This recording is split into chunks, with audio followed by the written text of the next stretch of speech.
بسم اللہ الرحمن الرحیم۔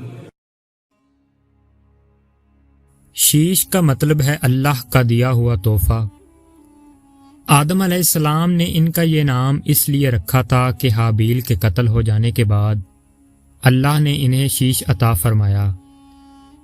محمد بن اسحاق رحمۃ اللہ علیہ نے فرمایا، جب آدم علیہ السلام کی وفات کا وقت آیا تو آپ نے اپنے بیٹے شیش کے حق میں وصیت کی، انہیں رات اور دن کے اوقات اور ان اوقات میں ادا کی جانے والی عبادات کی تعلیم دی اور انہیں بتایا کہ ایک طوفان آنے والا ہے۔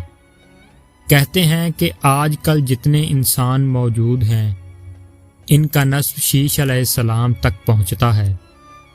آدم علیہ السلام کے دوسرے بیٹوں کی اولاد ختم ہو چکی ہے، واللہ علم۔ جب آدم علیہ السلام فوت ہوئے اس دن جمعہ تھا، فرشتے اللہ کے پاس سے جنت کی خوشبو اور جنت کا کفن لے کر آئے اور ان کے بیٹے اور خلیفہ شیش علیہ السلام سے تعزیت کی۔ حضرت ابی بن کعب رضی اللہ تعالی عنہ سے روایت ہے، انہوں نے فرمایا، جب آدم علیہ السلام کی وفات کا وقت قریب آیا، انہوں نے اپنے بیٹوں سے فرمایا، بیٹو، میرا جنت کے پھل کھانے کو جی چاہتا ہے۔ وہ تلاش کے لیے نکل کھڑے ہوئے، انہیں سامنے سے فرشتے آتے ملے جن کے پاس آدم علیہ السلام کا کفن اور خوشبو تھی، اور ان کے پاس کلہاڑے، کسیاں اور ٹوکریاں بھی تھیں۔ انہوں نے کہا، آدم کے بیٹو، تمہیں کس چیز کی تلاش ہے؟ یا کہا، تم کیا چاہتے ہو اور کہاں جا رہے ہو؟ انہوں نے کہا، ہمارے والد صاحب بیمار ہیں اور جنت کے میووں کی خواہش رکھتے ہیں۔ فرشتوں نے کہا، واپس چلے جاؤ، تمہارے والد تو فوت ہونے والے ہیں۔ فرشتے جب آدم علیہ السلام کی روح قبض کرنے کے لیے آئے تو حوا علیہ السلام نے انہیں دیکھ کر پہچان لیا، وہ آدم علیہ السلام سے چمٹ گئیں۔ آدم علیہ السلام نے فرمایا، مجھ سے الگ ہو جاؤ، مجھے تمہارے ذریعے سے ہی مصیبت پہنچی تھی، مجھے میرے رب کے فرشتوں کے ساتھ رہنے دو۔ فرشتوں نے ان کی روح قبض کی، غسل دیا، کفن پہنایا، خوشبو لگائی، آپ کی قبر کھودی اور لحد تیار کی۔ پھر انہوں نے آدم علیہ السلام کی نماز جنازہ ادا کی، پھر انہیں قبر میں رکھ کر اوپر سے مٹی ڈال دی۔ پھر انہوں نے کہا، آدم کے بیٹو، تمہارے لیے یہی طریقہ ہے۔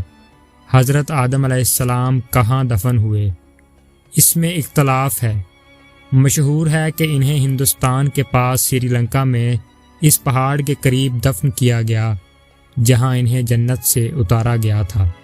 ایک قول یہ ہے کہ مکہ مکرمہ میں دفن کیا گیا۔ یہ بھی کہتے ہیں کہ حضرت نوح علیہ السلام نے طوفان کے موقع پر ان کی اور حضرت حوا کی میتوں کو ایک تابوت میں ڈال کر کشتی میں رکھ لیا تھا، پھر طوفان ختم ہونے کے بعد انہیں بیت المقدس میں دفن کر دیا۔ آپ کی عمر کے بارے میں بھی اختلاف ہے۔ حضرت ابن عباس اور ابو ہریرہ رضی اللہ تعالی عنہ کی روایت سے مرفوع حدیث ہے کہ لوح محفوظ میں ان کی عمر 1000 سال لکھی ہوئی تھی۔ اس کے مقابلے میں تو رات کے اس بیان کو اختیار نہیں کیا جا سکتا کہ وہ 930 سال زندہ رہے۔ اہل کتاب کا یہ بیان ناقابل قبول ہے، کیونکہ یہ اس صحیح بیان کے خلاف ہے جو معصوم نبی صلی اللہ علیہ وآلہ وسلم سے ہم تک قابل اعتماد طریقے سے پہنچا ہے۔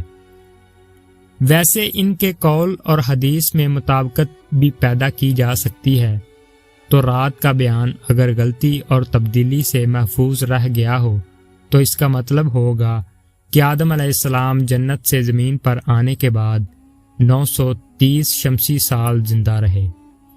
قمری حساب سے یہ مدت 957 سال بنتی ہے۔ اس میں 43 سال کی وہ مدت شامل کر لی جائے جو انہوں نے زمین پر آنے سے پہلے جنت میں گزاری تھی، تو کل مدت 1000 سال ہو جائے گی۔ حضرت آدم علیہ السلام کی وفات کے بعد ان کے بیٹے شیش نے ان کے کام رشد و ہدایت اور تبلیغ کی ذمہ داری اٹھائی۔ جب ان کی وفات کا وقت آیا تو انہوں نے اپنے بیٹے انوش کے حق میں وصیت کی، چنانچہ انہوں نے یہ ذمہ واری اٹھائی۔ ان کے بعد ان کے بیٹے کونین، پھر ان کے بیٹے محلائل نے یہ منصب سنبھالا۔ ان کے بارے میں اہل فارس کا کہنا ہے کہ وہ 7 اقلیم کے بادشاہ تھے۔ سب سے پہلے انہوں نے درخت کاٹے، شہر بسائے اور بڑے بڑے قلعے تعمیر کیے۔ وہ کہتے ہیں کہ بابل اور سوس یعنی کہ ایران کے شہر انہوں نے تعمیر کیے۔ انہوں نے ابلیس کے لشکروں کو شکست دے کر زمین کے دور دراز علاقوں اور پہاڑوں کی گھاٹیوں میں منتشر کر دیا۔ انہوں نے بہت سے سرکش جن اور بھوت قتل کیے۔ ان کا ایک بہت بڑا تاج تھا۔ وہ لوگوں سے خطاب فرماتے تھے۔ ان کی حکومت 40 سال قائم رہی۔ ان کی وفات پر ان کے بیٹے یرید نے ان کا منصب سنبھالا۔ انہوں نے اپنی وفات کے وقت اپنے بیٹے خنوخ کے حق میں وصیت کی۔ مشہور قول کے مطابق انہی کو ادریس علیہ السلام کہا جاتا ہے۔